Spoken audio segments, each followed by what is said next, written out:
While prepping for my previous video, I had so many notes and I realized I just had so much more to say, and I got really excited making the video and editing the video. So I was like, why not just make another one of these videos? And I thought it would be something that would be useful.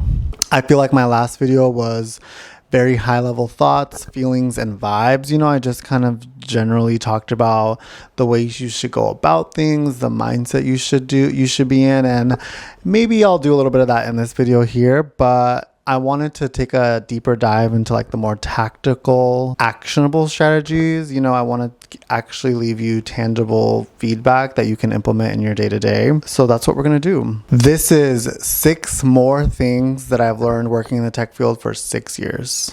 So this is something I feel like everyone could learn from, and it is the idea that coworkers are not your friends. It's easy to, especially if you're working in person, to really feel close to these people. You're spending like most of your time with these people, and if you're coming from a background like how I did, where I was like working in restaurants and more of a casual type of job, you end up befriending those people, and those people end up becoming like your really close friends. Like, you're spending so much time with them inside of work, and in a restaurant space, you're spending so much time with them outside of work. It's totally reasonable to think that these people will become your friends. But I would say, in my experience, corporate spaces are a lot different. Relationships are more surface level. I feel like they're more calculated. And I would just say generally people are less trustworthy. And I don't want to say this in like a negative way or like in a fear-mongering way, if that's even how I'm saying it, but I do think that it is very sound advice. In these settings, you're coming across people who are a little bit more, in my opinion, like by the book, more adult, whatever that means. Not to say that other working spaces don't have them, but I don't know. I just hear from my friends that are still in the restaurant field or even like different fields like the nursing field that like it's not as robotic as it is in the spaces that I've been, or it's not as surface level. And I think there's pros and cons to that. I think one way to go about living the mantra that these corporate people are not your friends is protect your personal life. You want to avoid sharing too much about yourself in any which way direction. You know, some of my favorite things to talk about are really above the board, you know, plain Jane, vanilla ass subjects. One of my favorite subjects to talk about is the weather. I'm always talking about the weather at work. I'm always talking about how hot it is, how surprised that it's hot. I've lived here for 2 years. Like, why am I surprised at this point? And it's just worked for me. I always ask about the weather there, and that becomes really interesting. And, you know, some other neutral topics that I've talked about have been the Olympics. You know, that's a very neutral subject where you're just kind of talking about like how amazing these people are at sports. And I just think you can never be too sure what people's intentions are or who people really are, especially in like a remote setting. You can never know like when they're going to turn or what the true content of their character is. So like, it may feel like you're really getting to know someone, but you're actually not, or maybe they're actually saying things about you in the not best of light. So I think it's just best to have a really neutral perspective on all these people. Know that you don't really know them in a real deep way as much as you'd like to think that you do, and just don't be surprised by the way that people move in these spaces. I think another strategy that I've used to embody this ideology is that you just let people talk about themselves. You'll be super surprised about how willing people are just to like go on and on and on about their own life. And honestly, I'm just like generally super interested in other people, and I do love hearing about other people rather than talking about myself. So it just kind of works with the personality and like talking style that I already have. But if you just let people talk about themselves, they're more than happy to do that, and I'm more than happy to listen. If they want to go ahead and share, that's on them. But if you don't, you just nod and agree, and you're just like, oh wow, that's crazy, or like, that's just my mindset. You want to like, I think the best approach is a neutral approach, and you want people to think neutrally about you, and if they want to go ahead and talk about themselves, that's on them. So I just think limiting personal disclosures is just a really good way to navigate in these spaces. Nothing that you say can be used against you because you're not revealing too much, and you're just still making connections with people because you're letting them talk about themselves, which is a really important part about work. And you're just trying to maintain as neutral as possible and as likable as possible, which I think unfortunately is a part of the job. Another tip: if you're going to be presenting in a really official, formal way, I think scripting is a really important part of that. You are going to want to write out a script when it's to present something a little bit more officially. You know, you're gonna have a lot of meetings in these spaces and you don't have to like prepare for every single meeting. Actually, I think at first it is kind of nice to know like, oh, what's this meeting about? Like, how can I prepare to really respond in a really helpful way so that we're not wasting time? I definitely remember feeling that way in the beginning. And as you get more expertise in your area, you won't feel that way as much. But so I would recommend, like, if someone's throwing time on your calendar and you feel like, okay, I don't want to like feel anxious getting into this, ask them, be like, hey, like, what's this meeting about? Like, how can I better be prepared to help you here? And most times people will respond, and if they don't, then it's on them for not knowing what they need from you. But when you're really presenting like a RFP or like some sort of business proposal, I would suggest just having either like talking or like a training or like something like that. I would suggest having like either a full-on script that you literally read word from, or like talking per points. I think with the bullet points, it's helpful for covering high-level topics, and it's your responsibility to know in detail and sort of like riff on them.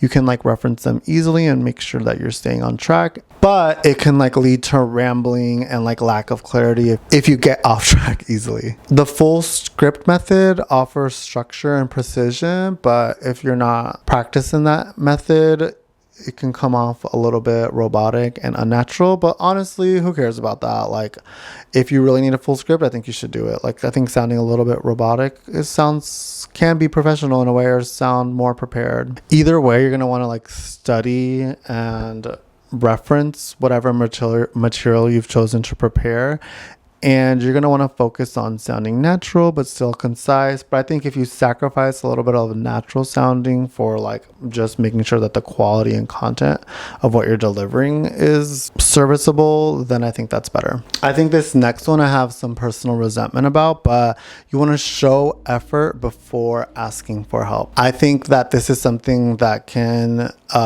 build credibility, and I think the reason why I have a personal resentment is because my mindset is more like scholarly and like educational background. I feel like I loved a school environment where it was like, you're supposed to ask questions. You're not the one that knows everything. It's important to be curious about things. And I have just found that that's not really the case in corporate settings. People kind of want you to know everything. In my opinion, sometimes in an unreasonable way. Like, what happened to the days where companies would train you? Like, that is just honestly not a thing anymore. I think you get trained more passively than you do actively. Like, you know, as work and projects come up, like that's how you get trained, because you're doing the work. But there is a way to perform that you are demonstrating effort.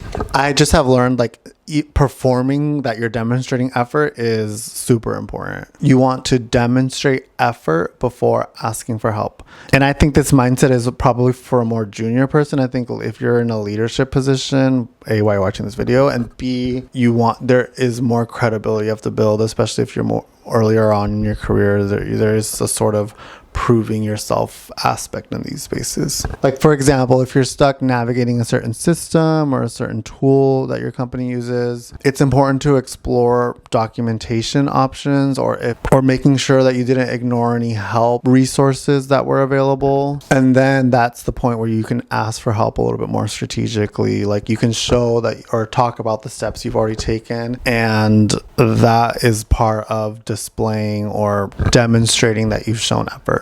And again, I personally disagree with this mindset. I hope that if I continue in these spaces, and God willing I do, you know, I promote a more inquisitive, collaborative environment where camaraderie is crucial and withholding help is seen as like a toxic thing, and that we're all here to help each other. And I know it's a busy and stressful environment, but we're a team. Nothing at this level is ever being done just by one person. It's like a collaborative approach across multiple units. So that's just a really important pillar for me in any space that I work in, or if I'm able to make an impact on a culture in any type of way, you know, like we are on this together. Like, it's not a solo effort. It's not you against me. It's us together accomplishing this goal.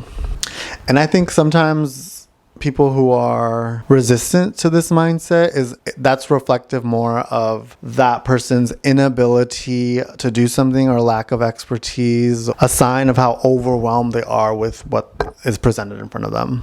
The next thing I've learned is that documentation is super important, and that the level of documentation differs wildly across teams, companies, everything.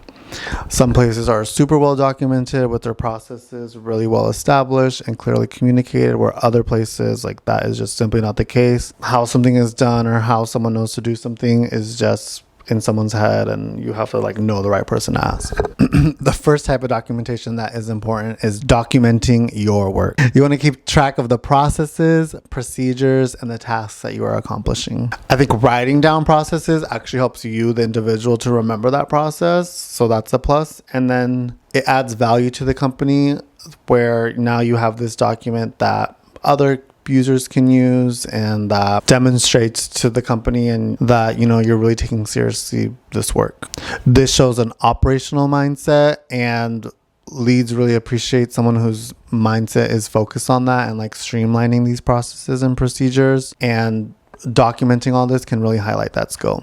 And in the same vein as like demonstrating that you're showing effort, documenting your work and talking about your work is as important as actually doing the work. If you're not demonstrating what you're doing and you're not talking about how it's high value to your team and meeting the goals for your team, then no one's going to know you're doing it, and no one's going to know why it's important that you're doing it. And I would say talking about the work is equally as important as actually doing the work, because that's how you show the value, because the leads of these organizations aren't going to just intrinsically know why the work you're doing is important. They're not even going to know what you're doing, so you have to talk about it. You have to be prepared and willing to talk about your highlights, what you're working on, anything that's blocking you, like the availability of your work at a moment's notice. And you should be able to, at a high level, just talk about what you're doing. Sometimes documenting on such a granular level can feel a little bit like micromanaging, or like the teacher's asking for you to do your homework at the end of the week. So I personally struggle with the idea of seeing the value of talking about that. I think that speaks to the seniority of the work that I'm doing and the positions that I'm in, that,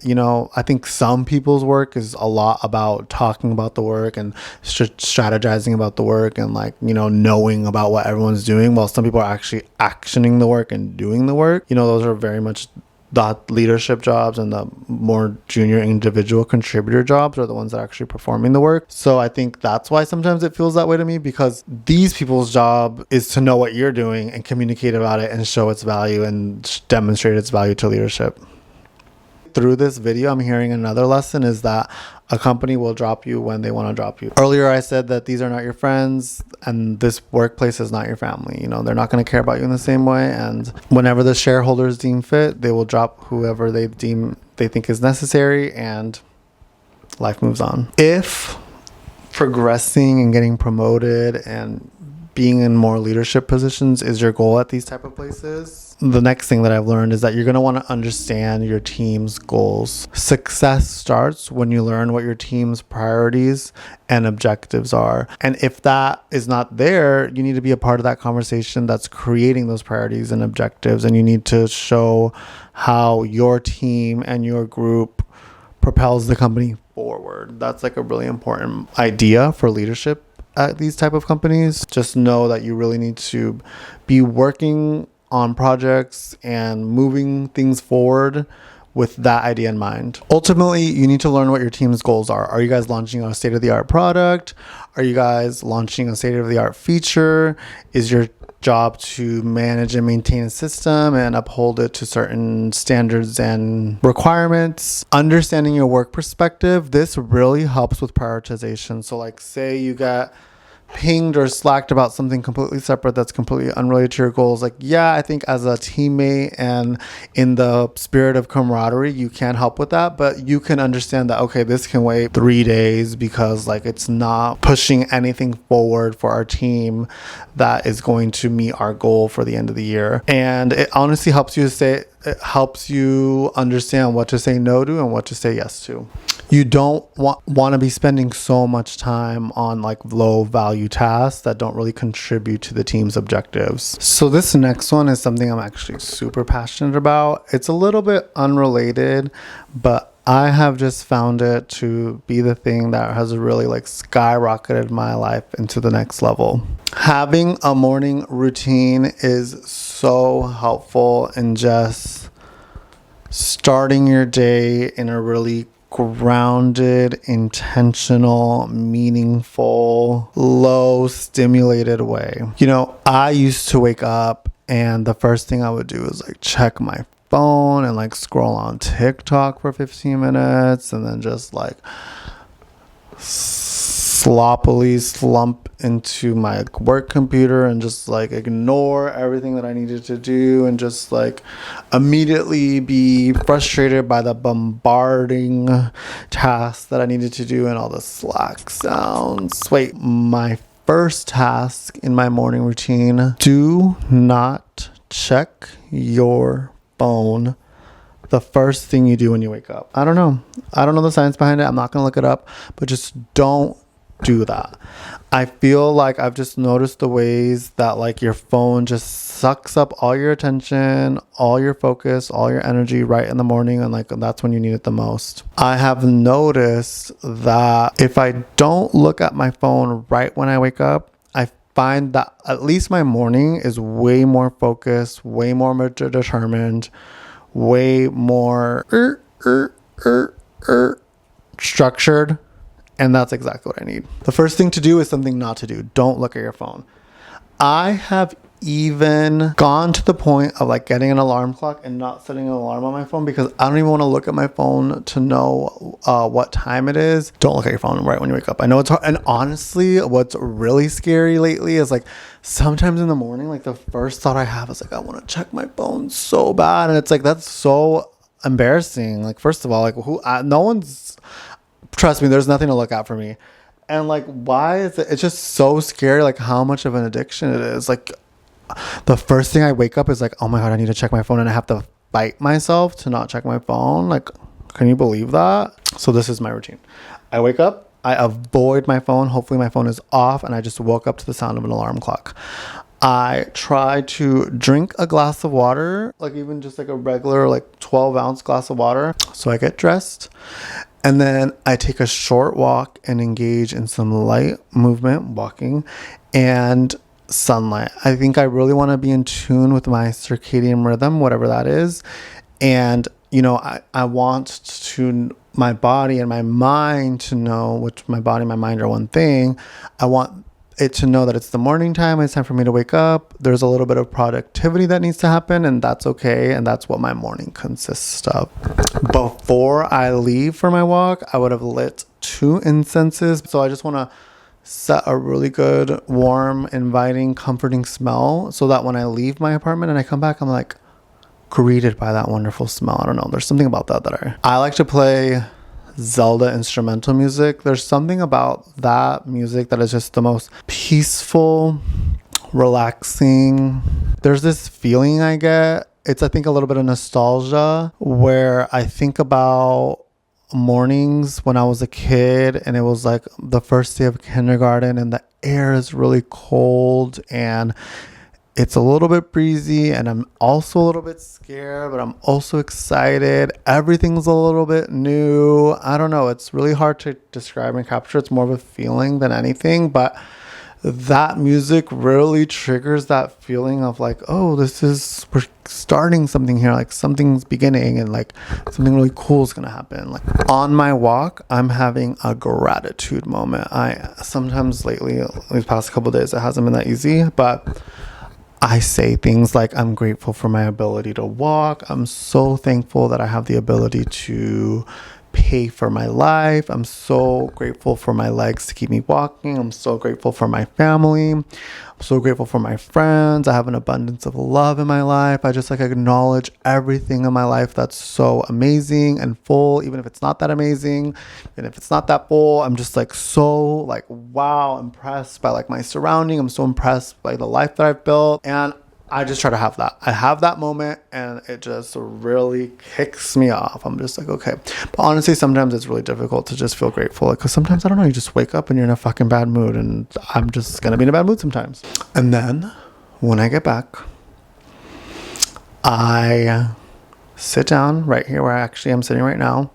And I just close my eyes and I meditate. If you don't know how to meditate, I barely know either. You just...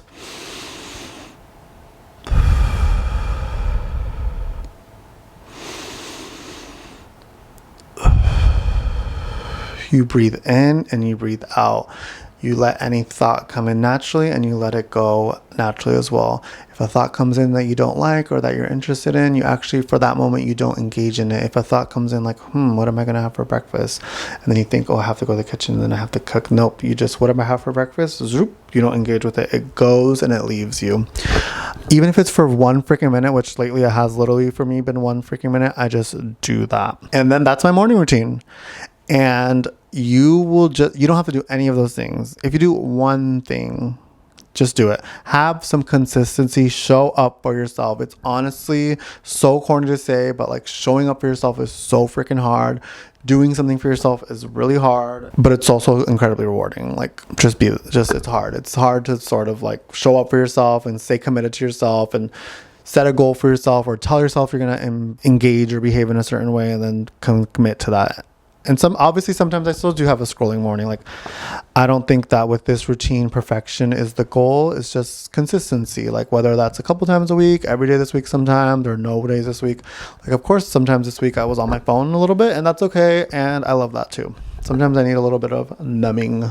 The world's really crazy. And again, like, I'm just surprised with the productivity I have in this morning. Like, sometimes it'll be like 12 o'clock until I check my phone and I'm like, wow, like that actually feels good. Like I'm not like at the will of my phone, like when a notification goes off or like when a message goes off, I have to immediately respond. Like, nope. I choose to engage with my phone when I'm ready. It doesn't engage with me and command me. Like if you notice, like when your phone rings, you just pick it up. Like sometimes it's okay to miss a call. Sometimes it's okay to miss a text. I'm okay with that. And I've also noticed that like I just had the energy to like be productive in the morning. Like I did some dishes, which normally for me is like the most challenging thing to do in the morning. Like, or I did a little bit of cleaning and I did a little bit of like productivity and it was just great. So all in all, get a morning routine. Well, thanks everyone. I'm really enjoying doing this. It's getting my creative juices flowing. It's something just like personal for me to work on and I'm just like really loving every minute of it. I'm super grateful for the ability to do this. Make sure you hit that subscribe comment. Make sure you hit that subscribe button. You leave a comment and you like the video. I'm definitely focused on trying to set up a regular cadence for these videos because I just love doing them. And I'll see you next time.